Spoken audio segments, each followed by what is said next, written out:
Assalamualaikum warahmatullahi wabarakatuh. Perkenalkan, kami dari kelompok 3 Manajemen Pemasaran. Dalam presentasi kali ini kami akan membahas mengenai perilaku konsumen.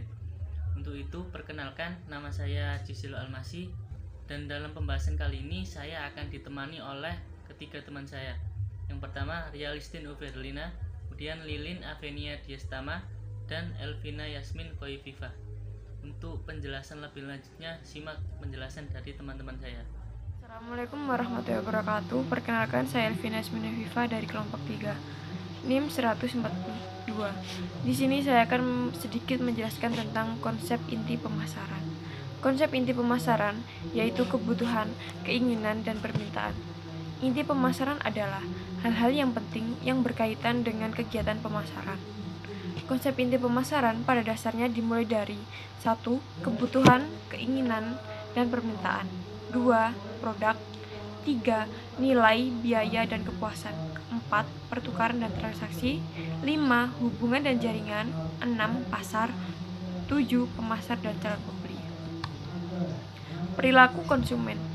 Perilaku konsumen adalah suatu proses dan aktivitas ketika seorang berhubungan dengan pencarian, pemilihan, pembelian, penggunaan, serta pengevaluasian suatu produk dan jasa demi memenuhi kebutuhan dan keinginan.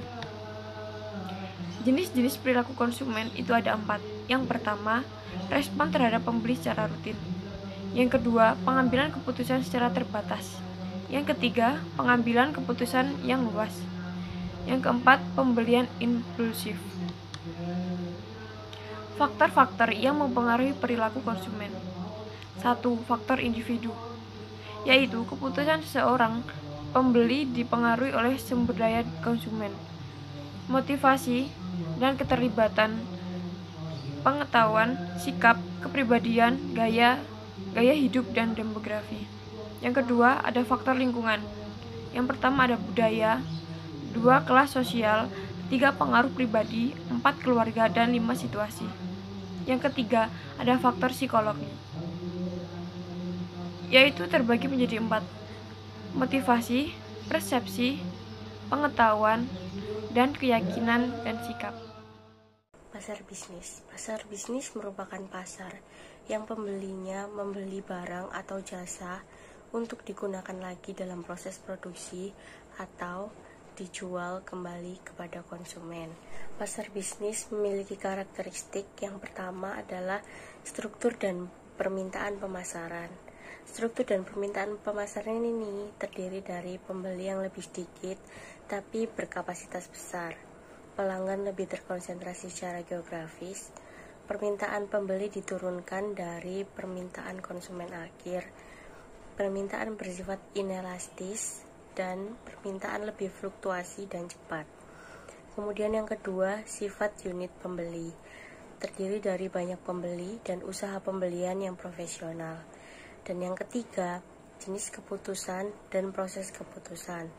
Pembeli biasanya menghadapi keputusan pembelian yang kompleks, proses yang lebih formal, dan penjual serta pembeli bekerja sama dan membangun hubungan jangka panjang. Kemudian faktor yang mempengaruhi perilaku pembeli pada pasar bisnis, yang pertama adalah faktor lingkungan. Pembeli sangat memperhatikan banyak hal pada faktor lingkungan, seperti tingkat suku bunga, kemampuan pengeluaran, dan investasi. Kemudian yang kedua adalah faktor organisasi. Faktor organisasi melibatkan struktur, sistem kebijakan, dan tujuan sebelum melakukan pembelian. Pembelian bisa dilakukan lewat departemen atau lewat internet yang lebih mudah dan lebih praktis. Kemudian yang ketiga adalah faktor pribadi. Setiap pembeli memiliki kepribadian masing-masing. Mereka memiliki wewenang, empati, minat, dan statusnya sendiri yang mempengaruhi pembeliannya. Kemudian yang keempat adalah faktor antar pribadi. Faktor antar pribadi ini juga berkaitan dengan pembeli entitas besar. Kemudian ada pasar lembaga dan pasar pemerintah. Yang pertama adalah pasar lembaga atau institutional market, yang terdiri dari rumah sakit dan lembaga lain yang menyediakan barang dan jasa untuk orang-orang yang menjadi perhatian di lembaga tersebut. Pasar lembaga memiliki berbagai karakteristik, di antaranya adalah terdiri dari sekolah atau lembaga lain yang menyediakan barang atau jasa bagi orang yang mereka pelihara. Kemudian memiliki sponsor dan tujuan yang berbeda, anggaran yang rendah, dan pelanggan yang sudah pasti. Kemudian ada banyak pemasar yang mendirikan divisi untuk melayani ciri dan kebutuhan khusus pembeli lembaga. Yang kedua adalah pasar pemerintah. Pasar pemerintah ini menawarkan peluang untuk banyak perusahaan, baik berskala besar maupun berskala kecil. Pasar pemerintah ini memiliki beberapa karakteristik. Di antaranya adalah pemerintah biasanya membeli atau menyewa barang dan jasa untuk menunaikan fungsi utama dari pemerintahan tersebut. Yang kedua adalah pemerintah biasanya meminta pemasok untuk menawarkan dan mereka memberikan kontrak. Yang ketiga, pemerintah umumnya lebih menyukai pemasok domestik daripada pemasok asing. Kemudian yang keempat, pemerintah akan memberi pemasok panduan lengkap yang menerangkan cara menjual produk mereka kepada pemerintah. Dan yang terakhir, kriteria non-ekonomi juga memainkan peranan dalam pembelian pemerintah. Perkenalkan, nama saya Ria Listin Ufmi Herlina, NIM 28. Di sini saya akan menjelaskan tentang jenis-jenis dan proses keputusan pembelian. Yang pertama, yaitu jenis-jenis dari perilaku konsumen untuk keputusan pembelian ada 4. Yang pertama yaitu perilaku pembelian yang rumit, di mana dalam perilaku pembelian yang rumit ini terdapat 3 langkah proses, yaitu pada tahap pertama, konsumen mengembangkan keyakinan tentang produk tersebut. Tahap yang kedua, konsumen akan membangun sikap tentang produk tersebut. Dan langkah yang ketiga, konsumen akan membuat pilihan pembelian yang cermat. Jenis yang kedua yaitu perilaku pembelian pengurangan ketidaknyamanan. Setelah konsumen melakukan pembelian terhadap produk tertentu, akan merasa ketidaknyamanan karena merasa adanya fitur yang tidak mengenakan terhadap kabar yang menyenangkan mengenai terhadap produk merek lain. Jenis yang ketiga yaitu perilaku pembelian konsumen. Dalam perilaku ini, konsumen akan melihat situasi yang ditentukan oleh keterlibatan yang rendah. Pembelian kebiasaan.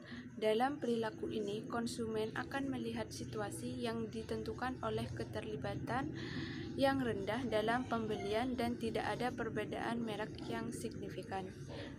Jenis yang keempat yaitu perilaku pembelian yang mencari variasi.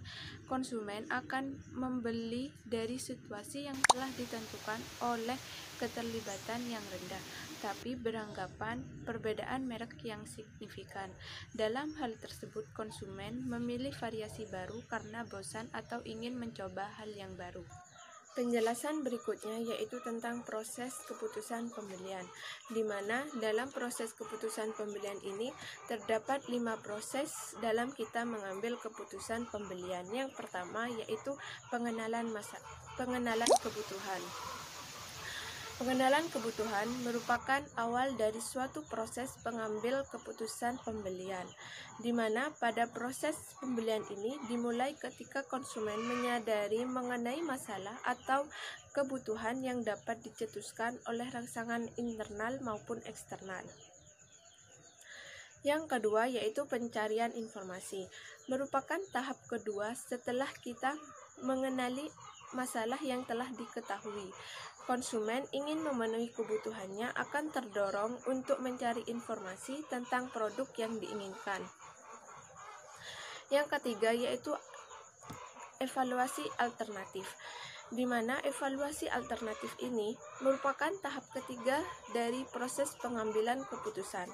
Setelah melakukan pencarian informasi oleh konsumen terhadap produk tertentu, maka konsumen akan menghadapi sejumlah pilihan mengenai produk yang sejenis.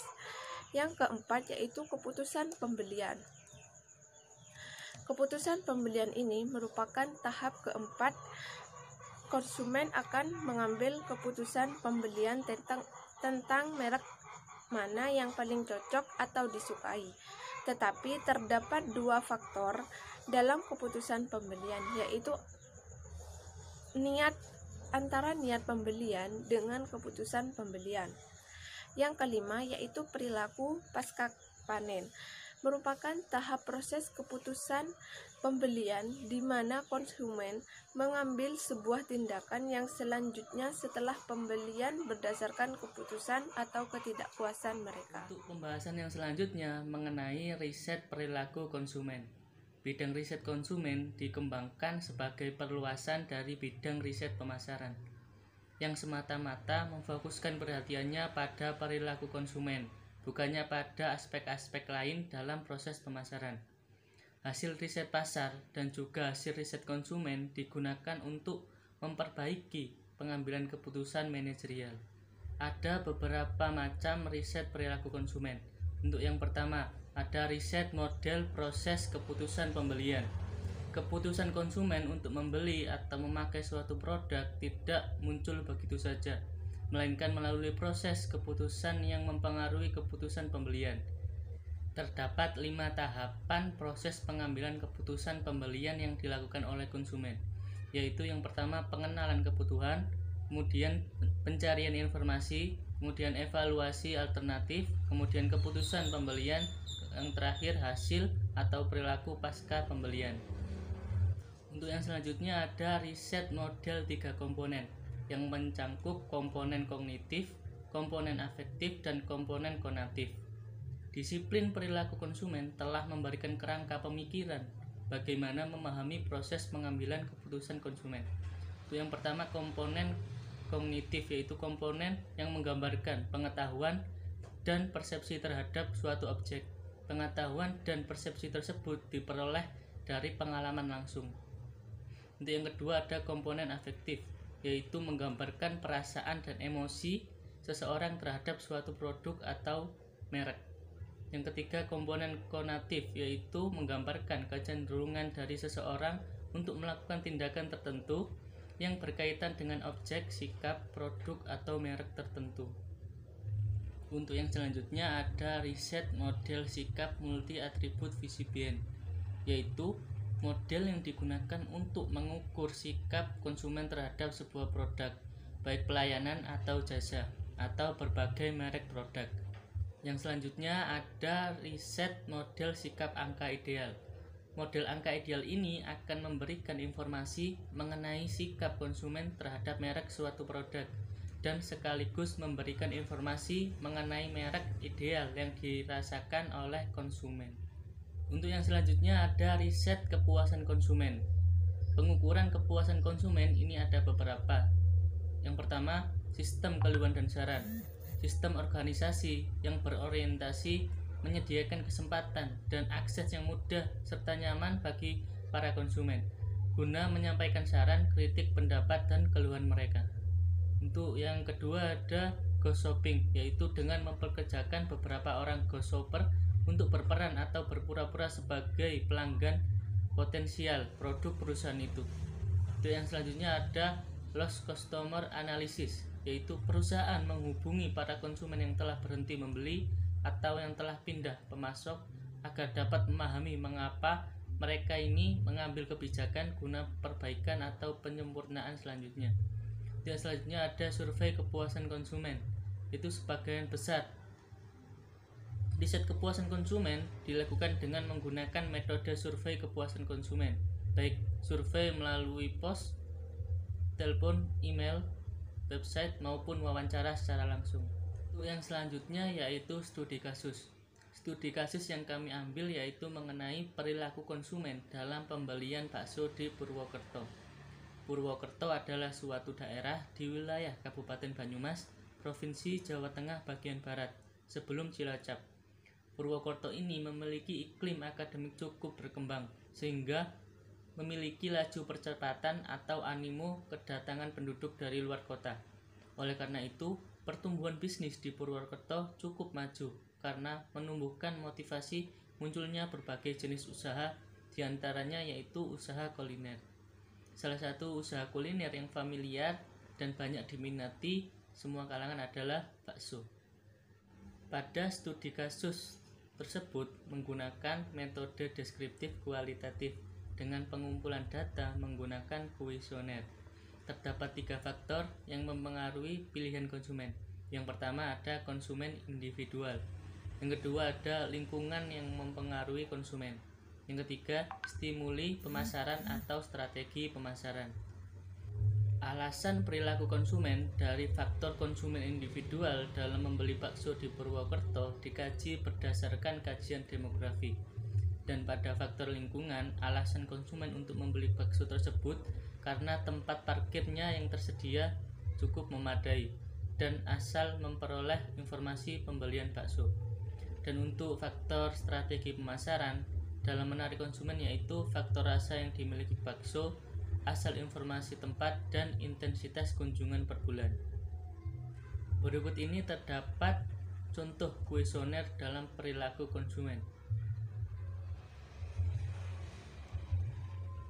Oke, mungkin cukup presentasi dari kelompok kami. Kurang lebihnya kami mohon maaf. Assalamualaikum warahmatullahi wabarakatuh.